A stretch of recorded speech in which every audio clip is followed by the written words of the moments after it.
Reverberation, which is essentially, this is going to be analysis of its use in general, like briefly in production, and essentially how I use that sort of nifty techniques I get around to that might be sort of specific to me, or a little bit more than just chucking the reverb on a certain channel.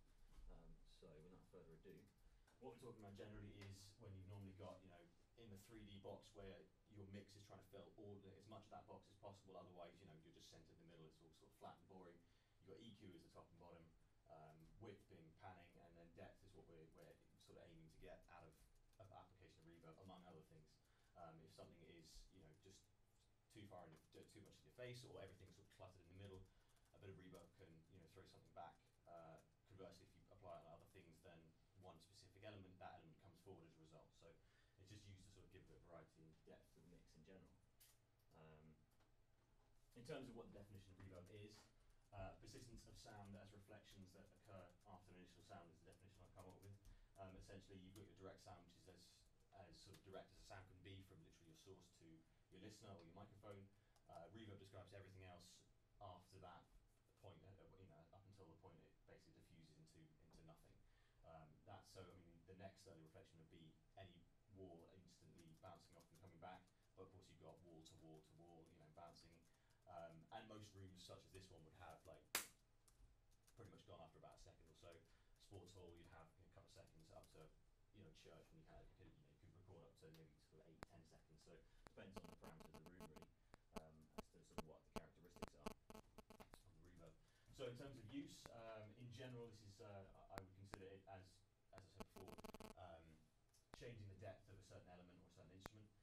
Also used to thicken sounds as well. So, you know, in general use, you could have short reverbs used to just give a bit of character without sort of getting something too muddy, too washy for a couple of seconds. If you do want something to really have a lot of atmosphere, you can put it in a specific environment that might make it sound like it's in a cave or, you know, a cathedral. And it's also very dependent on the style of the genre that you're actually working with as well. Anything like, you know, classical music, orchestral music, which I'll demonstrate in a minute, typically have very long reverb sounds because they're used to be playing in sort of cathedrals, or choir music in a cathedral, or like a concert hall for classical music. So people are used to hearing those kind of sounds with, you know, 3-4 seconds reverb time. Whereas pop music, it's all very tight, it's very crisp, and as a result, if you're going to use reverb, you use it sparingly and use short reverbs to give it some thickness, a bit of character without muddying it up too much.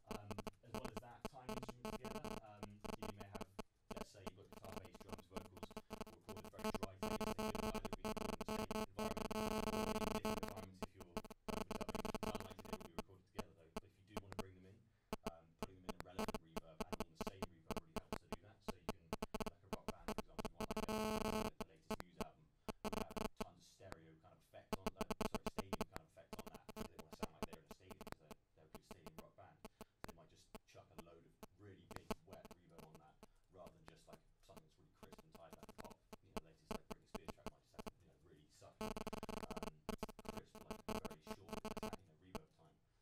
So it just depends on the genre you're doing. Also it helps, I mean, if you want to use it as an effect as well, you know, in the opposite sort of sense as that, you can have everything quite tight and glued together as reverb, and then when you get to, let's say, a bridge section, you want to add another dynamic, you can do that with EQ, with delay, you can do it with any kind of effect, but reverb is definitely one of those effects. If you know, want to say make your singer sound like he's in a cave or inside an orange or whatever you want to do, like you can always just do, like, you know, create a special environment that's otherworldly. So if you use it to the point where it's an effect, not just a realistic, you know, enhancement of that instrument, and that kind of goes hand in hand with delay as well. When it gets to the point where you've got a specific slap back, you can definitely hear an echo to give that sense of like something echoing and dying off, rather than just like say a washy reverb sound. So there's kind of different ways it can be applied. In terms of the like sort of different types of reverb, essentially it's back in the history of reverb started with echo chambers. It's moved to the spring reverb and plate reverb back in the 60s. I'd rather concentrate today on digital and convolution reverb because personally it's what I use. And I find it relevant to my kind of style. Digital reverb essentially just describes sort of anything from like the 80s hardware reverb units, like lexicons, up to what you have in your sort of DAWs like Logic or Cubase and Pro Tools, where essentially it's it's not a real reverb in the way that an impulse responsive, which I'll get around to in a second, but it's created and it imitates reverb essentially. So you can usually in like the logic reverb, for example, you can change parameters like decay time, the size of the room, how many walls it's got, and it emulates that based on certain algorithms by looping the original source back in on itself so that it at lesser volume so that it gives the effect of reverb. But essentially it's a simulation. The difference in convolution reverb is that it's actually like a captured environment, a captured acoustic environment. So let's say, to record your average convolution reverb, you go to whatever you want to, what is it, a room or space you want to actually capture. Usually a sine wave is played, although back in the early days it used to be gunshot or transient. Sine waves seem to capture the whole frequency range, so they're a bit more realistic. So what essentially is done is that a sine wave is played, a microphone picks it up, picks up the initial sine wave and also the reverberation of that wave as well. And then in deconvolution, a computer takes away as much as it possibly can of the original sine wave.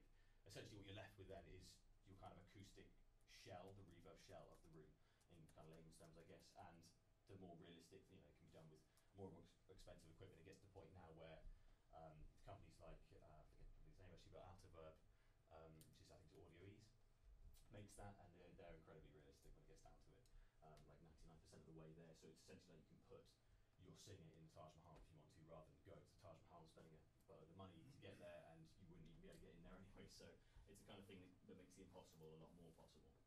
I'm going to do some examples now in terms of the way I use this kind of, the reverbs as an effect, realistically and sort of I guess sort of more than realistically.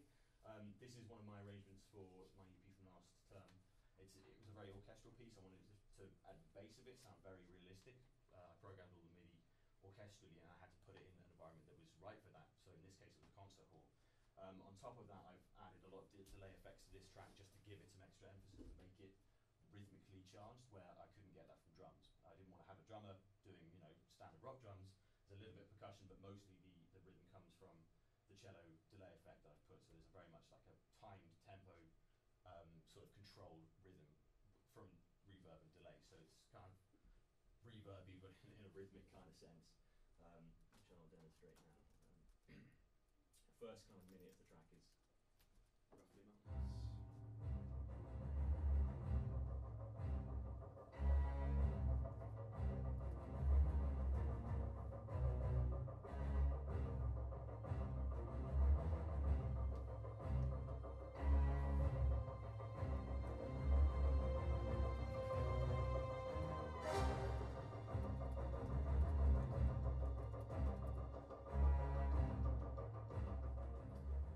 Just to isolate one of those kind of motifs, I will use the brass as a good example of how they weren't necessarily totally dry samples. I did use samples rather than synthesis because they have a more realistic sound.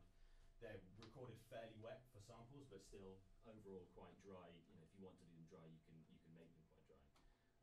With no reverb at all, they just sound like this. Let me just get that louder if you want. With reverb that I applied afterwards, they sound like this. So you can definitely hear it, like a significant decay there. It's kind of exaggerated to a point, but with brass it gives more sort of suspense, especially on this kind of track. It worked really well. And according to how much reverb I want on each section and how that kind of sits in the mix, or where it's supposed to sit realistically, I set up a bus. It was just more convenient essentially. So I've got one reverb bus there rather than having 20 different tracks with 20 different reverbs. By having one bus, I've got the same reverb for everything, so they're all sitting in the same space, and then I can just do tiny little tweaks and put them either throughout the mix. I can change some of the reverb bands if I want someone to come forward. Generally, I kept them mostly in the right space because I figured out where an orchestral map sort of has people sitting. So you've got people sitting panned correctly, and then also percussion is right at the back. So percussion has loads of reverb on. Your violins are right at the front; they've got a lot less. So it gives a sense of depth that is realistic to an audience member sitting in an audience at a concert hall. In terms of the effect I have with the delay, which is very much, it was only on the cellos and double bass, but they really carry the motif. So I decided to put that pretty much all bust into one channel onto this channel over here, which is tremolo and effect in Logic and delay as well, and it gives the rhythm of the track as well. So that's what you can hear in the background. Rather than having to have drums or something, it just gives this weird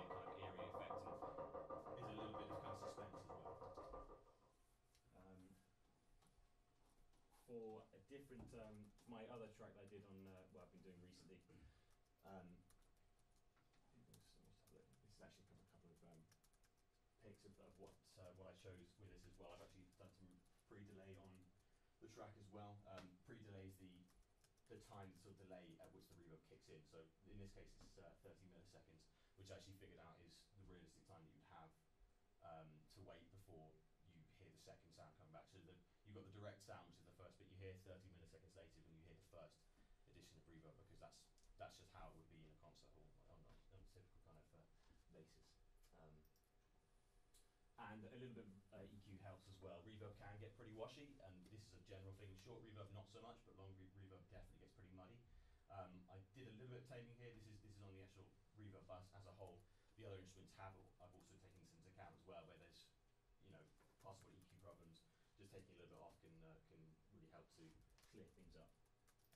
And that's the delay design as well, helping out there. This is on the last bit of that track is a little sub kick as well, just to help.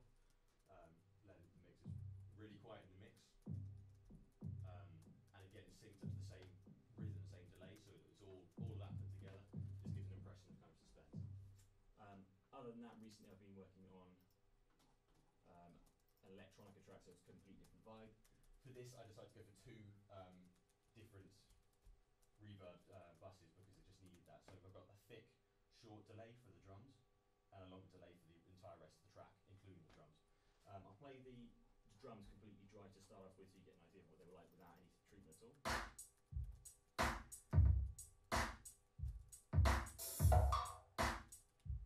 So pretty dry they were. I mean, it sounds good to me in terms of that's all tweaked in terms of levels and what actually happened to the track, but they needed a little bit of something to pull them sort of out in the mix and make them a bit more comfortable and less sort of I don't know, I guess less dull and flat than they are at the moment. In terms of the short reverb that I've done, you can hear it here just to thicken everything up. So that's isolated without the dry signal, and it gives the impression that they're in a room roughly about this kind of size to thicken them up. The longer reverb was a different thing entirely. I've actually sidechained that, so it's kind of touching on Adam's point again, sidechained it to give an extra bit of rhythm. These drums don't have a fall to the floor kick, but I wanted that fall to the floor kick sound. So I put a ducker in there that you actually can't even hear. It doesn't come through, it's on my chain somewhere. Somewhere down here is actually not, it's on like -26 or something, so it's barely audible. But the ghost kick is still there, and it gives a bit of rhythm. So the longer reverb actually gets ducked out like that. So it gives rhythm that's not otherwise there. But reverb is really brilliant fodder for being ducked that I found out whilst doing this project. In full, it sounds this.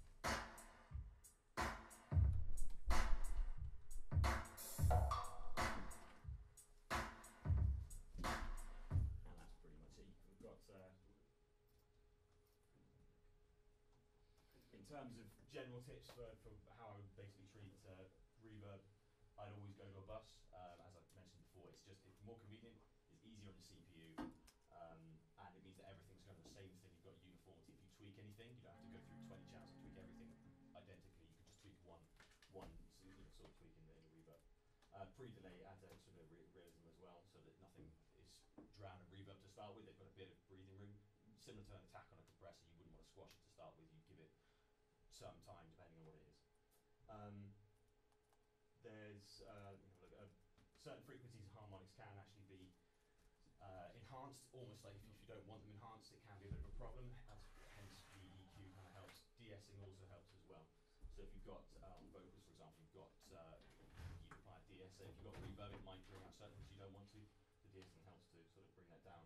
And kind of lastly, reverb, as I said, clutters things. EQ can help that.